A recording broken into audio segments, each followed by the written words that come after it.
సీత సీత ఎక్కడికి వెళ్ళింది? సీత సీత సీత సీత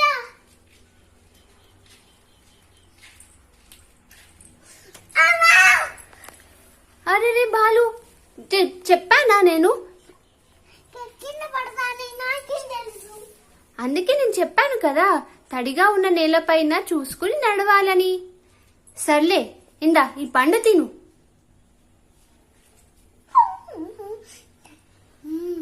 చాలా బాగుంది. ఏ బాలు, నువ్వేం చేసావు? నేను చేశాను అన్నాళ్ళ దొక్క తిని పడేశాను.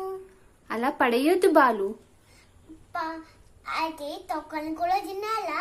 కాదు బాలు, తొక్కని ఎక్కడ పడితే అక్కడ పడేయొద్దు బాలు. పడేస్తే ఏమవుతుంది? నీలాగే జారి పడతారు. కాబట్టి ఎవరు తిరగని ప్రదేశంలో కానీ చెత్త బుట్టలో కానీ పడేయాలి. మరి ఏం చేయాలి? ఎవరు తిరగని ప్రదేశంలో కానీ చెత్త బుట్టలో కానీ పడేయాలి. అలాగే సీత.